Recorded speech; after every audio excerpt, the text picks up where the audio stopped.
आज भी अधिकांश लोगों का मानना है कि हिंदू सनातन धर्म सिर्फ भारत में ही प्रकट हुआ और भारत तक ही सीमित रहा।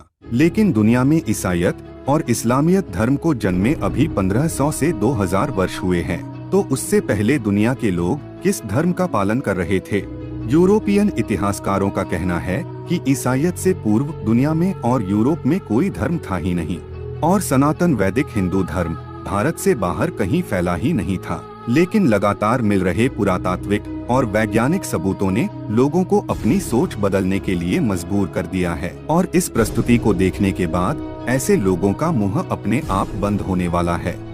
आज हम यूरोप और खासकर इटली देश के लोग ईसाईयत से पहले किस तरह से हिंदू सनातन धर्म का पालन करते थे, इसके कुछ जीवित प्रमाण के बारे में बात करने वाले हैं जो आज भी मौजूद है। इसके बाद निर्णय आप पर रहेगा कि सनातन धर्म सिर्फ भारत तक ही सीमित था या पूरे विश्व के लोग सनातन धर्म का पालन करते थे। नमस्कार, आर्यलोक चैनल में एक बार फिर से आपका स्वागत है। सबसे पहले बात करते हैं नंबर 1, इटली में भगवान श्री राम के सबूत। इटली में सबसे पहले आकर बसने वाले इट्रस्केन लोगों द्वारा बनाए गए चित्रों में हमें भगवान श्री राम, माता सीता और लक्ष्मण जी के चित्र मिलते हैं। इन चित्रों में आप देख सकते हैं कि भगवान श्री राम के हाथ में धनुष बाण है, बीच में माता सीता ने हाथों में तुलसी का पौधा पकड़ रखा है और पीछे लक्ष्मण जी हाथ में भाला लिए चल रहे हैं।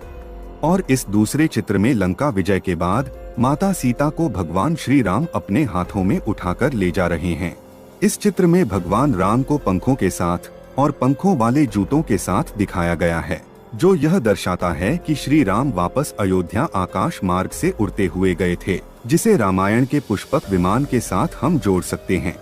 नंबर 2, इटली में माता सीता के सबूत। इटली की प्राचीन रोमन कथाओं में बताया गया है कि एक राजा जब खेत की जुताई कर रहा होता है, तभी खेत में से एक बालिका निकल आती है और भविष्यवाणी होती है। इस कहानी में और रामायण की राजा जनक और माता सीता के जन्म की कहानी में इतनी समानता क्यों है? क्या यह आश्चर्यजनक नहीं है? अब हम आपको इटली में मिले मोंटेलेओन रथ को दिखाते हैं। इस 3000 वर्ष पुराने रथ के अगले हिस्से पर रामायण के सीता हरण के प्रसंग को उकेरा गया है, जिसमें आप स्पष्ट रूप से देख सकते हैं कि नीचे स्वर्ण मृग का वेश लेकर आया मरीचि मरा हुआ पड़ा है। ऊपर की तरफ पक्षीराज जटायु को अंकित किया गया है। रावण के हाथ में जो ढाल है, उसमें नकारात्मक शक्ति के रूप में सूर्पनखा और मरीचि के भयानक मुखाकृति को दर्शाया गया है। रावण सीता को अपनी असली पहचान दिखाने के लिए अपना मुखवटा उतार देता है, जिसे हेलमेट के रूप में दर्शाया गया है।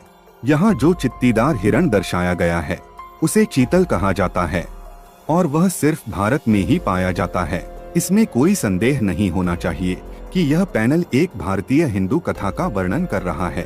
क्या यह सबूत नहीं बताते हैं कि 2000 वर्ष पूर्व रोमन लोगों के पूर्वज सनातनी हिंदू थे?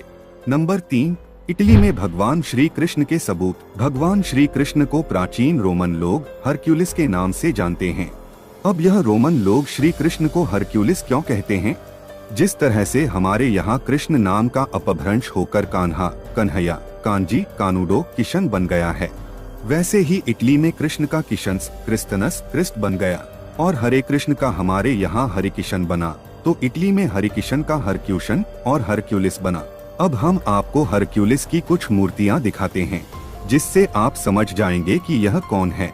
क्या आप बता सकते हैं कि हाथों में मुरली वाले और अपने पैरों को इस खास अंदाज में रखकर खड़े होने वाले भगवान कौन है? अब इस चित्र को देखिए। इस चित्र को ईसाईयत धर्म के लोग एक ग्रामीण चित्र के साथ प्रदर्शित करते हैं, लेकिन एक हिंदू सनातनी तुरंत पहचान जाएगा कि यह चित्र किसका है। अभी भी आपको संदेह है कि हरक्यूलिस श्री कृष्ण नहीं है, तो हम आपको हरक्यूलिस की कुछ कहानियां सुनाते हैं।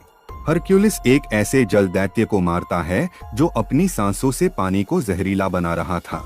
हरक्यूलिस के जन्म के साथ ही उसे कई तरह की मुश्किलों का सामना करना पड़ता है। हरक्यूलिस को मारने एक राक्षसी को भेजा जाता है। हरक्यूलिस उसके स्तनों को काट लेता है, तो वह उसे उसकी माता को वापस दे देती है। बाद में हरक्यूलिस कई प्रकार के दैत्य और राक्षसों को मारता है। इसे आप इन चित्रों में देख सकते हैं। इन सबूतों के देखने के बाद एक सनातनी हिंदू के मन में कोई संदेह नहीं रह जाता कि हरक्यूलिस ही हरिकृष्ण है और हरक्यूलिस को मानने वाले प्राचीन रोमन मूल रूप से सनातनी हिंदू थे। नंबर 4, इटली में भगवान शिव के सबूत। इटली में ईसाई धर्म के प्रभाव ने प्राचीन सनातनी हिंदू धर्म के सबूतों को मिटा दिया है, लेकिन कुछ ऐसे सबूत बच गए हैं जो छुपाए गए सच की ओर अंगुली निर्देश करते हैं। इटली के प्राचीन लोगों ने जो चित्र बनाए थे उसमें से बच गए इस चित्र को देखिए। आपको क्या दिखाई दे रहा है? क्या यह शिवलिंग नहीं है जिसके चारों ओर एक नाग देवता लिपटे हुए हैं? अगर आपको इसमें भगवान शिव के दर्शन हुए हैं तो कमेंट में हर हर महादेव अवश्य ही लिखें। अब इस चित्र को देखें। यहाँ जो शिवलिंग दिखाई दे रहा है उस पर अर्ध चंद्रमा का चिन्ह स्पष्ट रूप से देखा जा सकता है और उसके दोनों तरफ दो नाग देवताओं को छत्र बनाकर खड़े देखा जा सकता है। क्यों बनाए थे प्राचीन रोमनों के पूर्वजों ने ऐसे चित्र? इटली के बोलोगना में एक सार्वजनिक फव्वारे पर बनी इस मूर्ति को देखिए। इसे भगवान नेपच्यून की मूर्ति कहा जाता है, जिनके मंदिर आज भी इटली में नदी और जल स्रोतों के किनारे भग्न अवस्था में मिल जाते हैं। इस भगवान के हाथों में त्रिशूल और पास में रखे इस कछुए को देख सकते हैं। अब कहने की जरूरत नहीं है कि यह कौन है। नंबर 5, इटली में सनातन हिंदू रीति रिवाज के सबूत। सनातनी हिंदू अपने माथे पर कई प्रकार के तिलक और त्रिपुंड लगाते हैं, लेकिन ईसाई धर्म के लोग ऐसा नहीं करते हैं। लेकिन 2000 वर्ष पुराने इटली के इस पादरी के चित्र को देखिए। इसने अपने माथे पर तिलक क्यों लगाया हुआ है? इस प्रकार का तिलक भगवान शिव के अनुयायी हमेशा करते हैं। रोम के एक राजा जिनका नाम पोम्पेई है, उसके माथे पर भी आप तिलक को स्पष्ट रूप से देख सकते हैं। ऐसे तिलक का प्रयोग हिंदू सनातन धर्म के सिवा दूसरे धर्म के लोग नहीं करते हैं। अब रोम के इस दूसरे सम्राट को देखिए, जिन्होंने भारतीय धोती पहनी है और गले पर और माथे पर चंदन का तिलक लगाया है। अब यह कहने की जरूरत नहीं है कि ऐसा किस धर्म के लोग करते होंगे। अब इटली में मिले ईसा पूर्व के इस चित्र को देखिए। यह चित्र राजा दशरथ की 3 रानियों का है, जो पुत्र प्राप्ति के लिए मिली हुई औषधि का सेवन करते दिखाई देती है। इन स्त्रियों की वेशभूषा और घूंघट को देखकर कोई भी बता सकता है कि यह किस धर्म की होगी। अब इन आभूषणों को देखिए।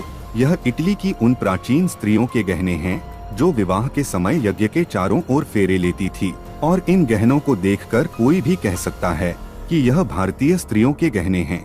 और इन गहनों पर अंकित यह स्वस्तिक का निशान चीख चीख कर कह रहा है कि यह सनातनी हिंदू स्त्रियों के गहने हैं। इटली देश में ऐसे लाखों सबूत मिलेंगे जिससे एक पूरा ग्रंथ लिखा जा सकता है, और ऐसे सबूत हमें इसलिए मिल रहे हैं क्योंकि प्राचीन समय में हिंदू सनातन धर्म ही पूरे विश्व का एकमात्र धर्म था। तो मित्रों, यह प्रस्तुति आपको पसंद आई है तो कमेंट में जय सनातन संस्कृति अवश्य ही लिखना, और प्रस्तुति को लाइक और शेयर करना मत भूलिएगा। धन्यवाद।